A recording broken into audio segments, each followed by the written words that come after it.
Hey boys and girls, welcome back to Mimi's Fun Time. Today, the book that we're going to read is Dr. Seuss. And the name of the book is called Scrambled Eggs Super. Well, this book is about tired of scrambled eggs always tasting the same. Well, Peter T. Hooper, he goes on a great egg hunt for his new recipe.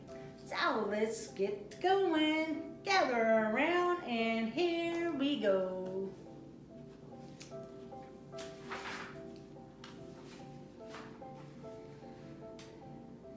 I don't like to brag and I don't like to boast, said Peter T. Hooper.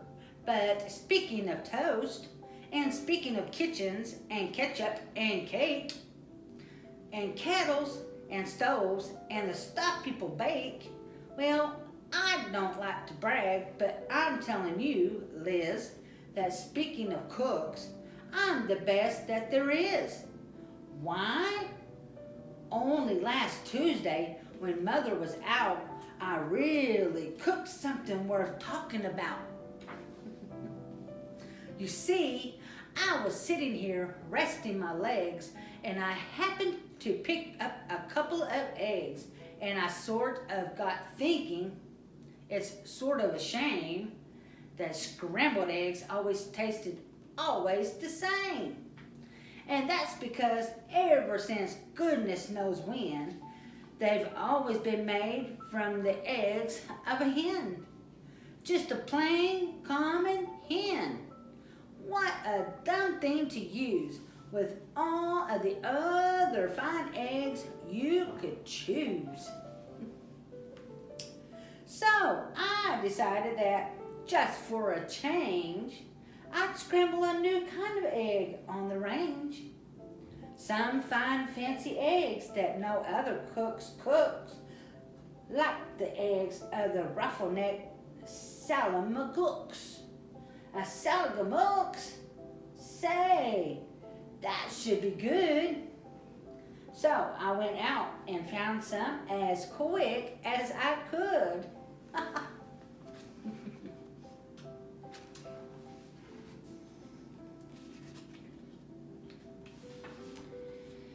And while I was lugging them back to the house, I happened to notice a tizzle-toppled grouse in a tree down the street, and I knew from her looks that her egg and the egg of the salamagooks ought to mix mighty well, ought to taste simply super when scrambled together by Peter T. Hooper.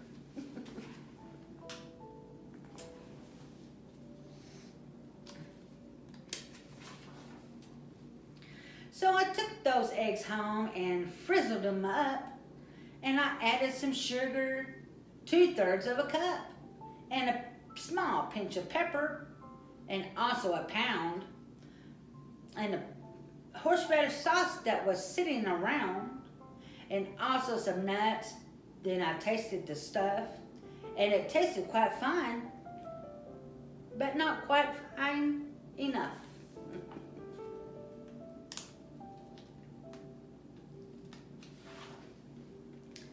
To make the best scrambled that's ever been made, a cook has to hook the best eggs ever laid.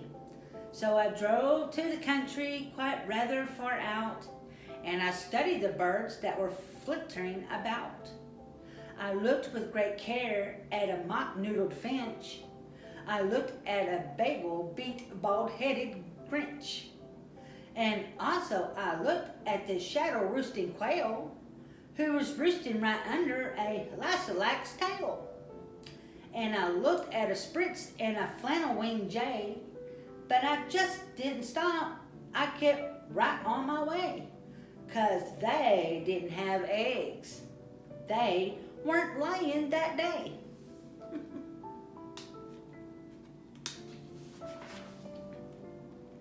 Then suddenly, boy, up that hill a short space, birds. They were laying all over the place. Great happy gay families with uncles and cousins all laying fine, strictly fresh eggs by the dozen. Why? I'd have a scramble, more super than super, scrambled eggs, super de duper de booper, special deluxe Peter T. Hooper.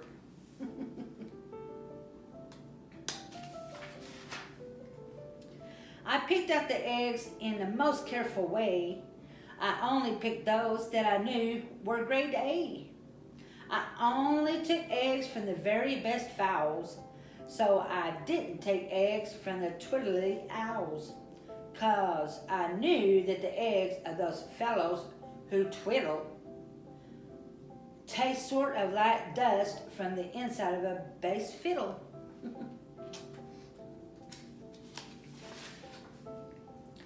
I went for the kind that were mellow and sweet, and the world's sweetest eggs are the eggs of the queet, which is due to those very sweet trout which they eat, and those trout, well, they're sweet 'cause they only eat wogs, and wogs, after all, are the world's sweetest frogs. And the reason they're so sweet is, whenever they lunch, it's always the world's sweetest bees that they munch. And the reason no bees can be sweeter than these, they only eat blossoms off beezelnut trees. And these beezelnut blossoms are sweeter than sweet. And that's why I nabbled several eggs from the queet.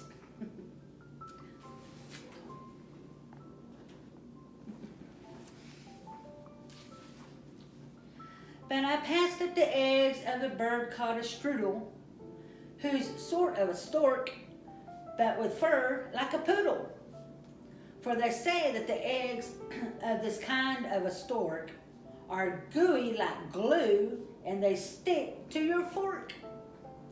And the yolks of these eggs, I am told, taste like fleece, while the whites taste like very old bicycle grease.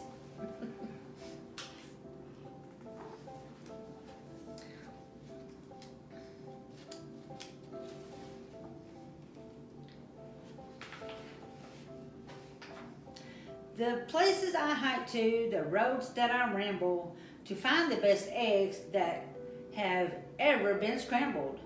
I hunted new birds along wild tangled trails, through gullies and gulches, down dingles and dales.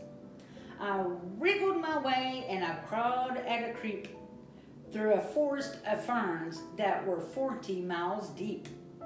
And I mushed through the brush till I found a fine quigger, whose eggs are as big as a pinhead, no bigger.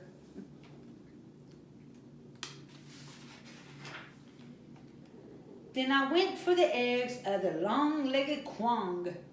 Now this quong, well, she's built just like a little bit wrong, for her legs are so terribly long that she has to lay eggs 20 feet in the air, and they drop with a plop to the ground from up there.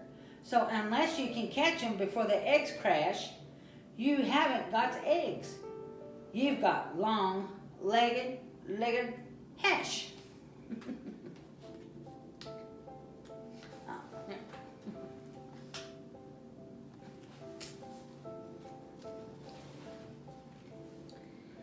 Eggs, I collected 302, but I needed still more, and I suddenly knew that the job was too big for one fellow to do, so I telegraphed north to some friends near Fazol, which is 10 miles or so just beyond the North Pole. And they all of them jumped in their catamataside, which is sort of a boat made of sea leopard's hide, which they sailed out to sea to go looking for grice, which is sort of a bird which lays eggs on the ice, which they grabbed with a tool which is known as a squitches, 'cause those eggs are too cold to be touched, without which.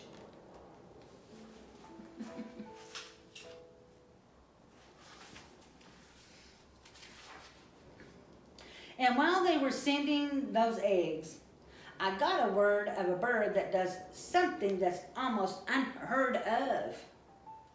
It's hard to believe, but this bird, called the pelf, lays eggs that are 3 times as big as herself. How that pelf ever learned such a difficult trick, I never have found out. But I found the egg quick, and I managed to get it down out of the nest and home to the kitchen along with the rest. But I didn't stop then, 'cause I knew of some ducks by the name of the single fowl Zimmerzane zucks, who stroll single file through the mountains of Zooms, quite oddly enough, with their eggs on their thumbs. And some fellows in Zoom, whom I happen to know, just happened to capture 1,000 or so. And they wrapped up their eggs and they mailed them by air, marked special delivery, handle with care.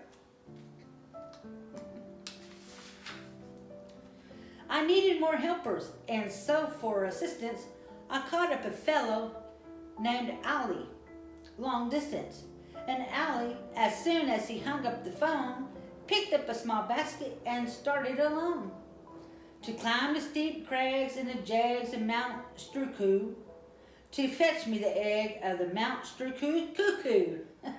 Now, these Mount Struku cuckoos are rather small gals.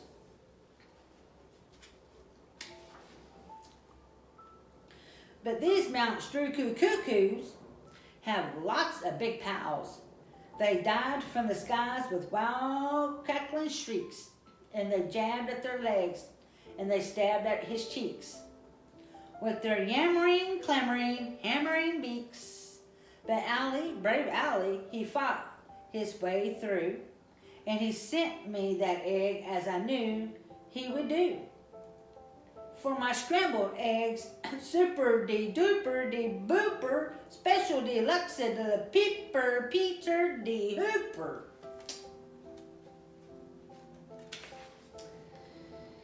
In the meanwhile, of course, I was keeping real busy collecting eggs of the 3-eyelashed tizzy.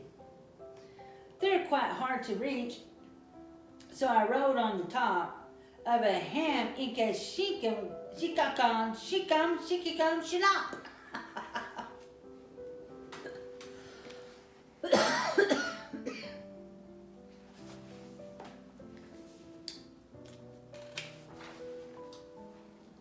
Then I found a great flock of southwest-facing cranes, and I guess they've got something that's wrong with their brains, for this kind of crane, when she's guarding her nest, will always stand facing precisely southwest. So to get at those eggs wasn't hard in the least. I came from behind, from precisely northeast.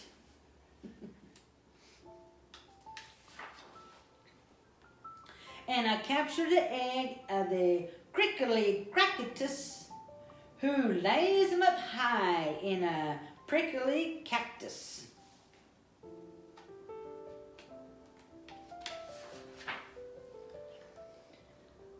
Then I went to some ziffs. They're exactly like zuffs, but the ziffs live on cliffs and the zuffs live on bluffs. And seeing how bluffs are exactly like cliffs, it's mighty hard telling the zuffs from the ziffs. So I know that the egg that I got from the bluffs, if it wasn't a ziffs from the cliffs, was a zuffs.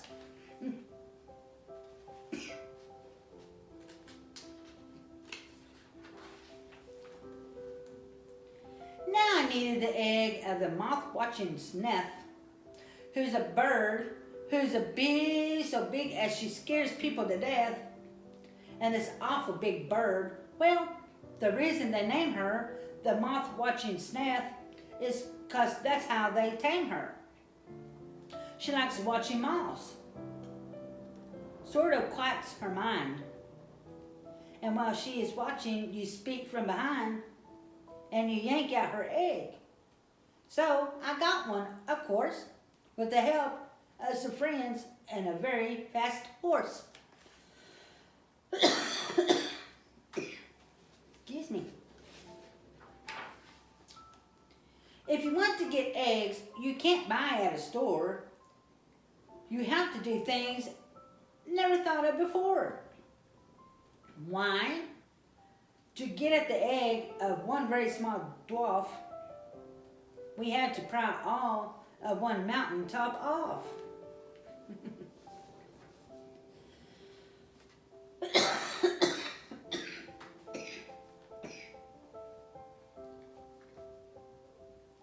Then I heard of some birds who lay eggs, if you please, that taste like the air in the holes in Swiss cheese. And they live in big Zanzibar trees. So I ordered a treeful. The job was immense, but I needed those eggs and said, hang the expense.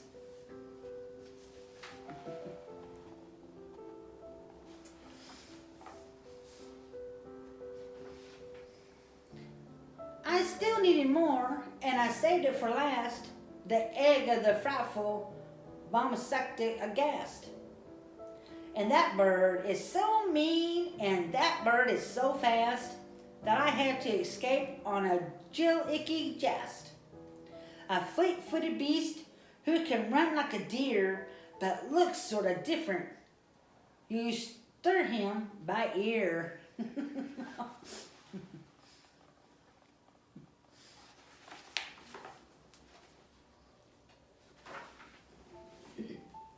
Although with the searching all through, and all through with the looking, I had all I needed, and now for the cooking. I rushed to the kitchen, the place where I had stacked them. I rolled up my sleeves. I unpacked them and cracked them, and shucked them and chucked them in 99 pans. Then I mixed in some beans. I used 55 cans. Then I mixed in some ginger, 9 prunes, and 3 figs, and parsley. Quite sparsely, just 22 sprigs. Then I added 6 cinnamon sticks and a clove.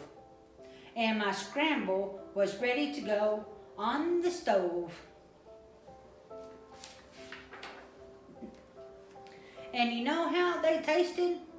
They tasted just like, well, they tasted exactly like scrambled eggs, super de duper de booper, special deluxe deluxe up Peter T. Hooper. The end. Well, thank you for joining me here on Mimi's Fun Time, and I hope you enjoyed this book. And don't forget to like, subscribe, and of course, share.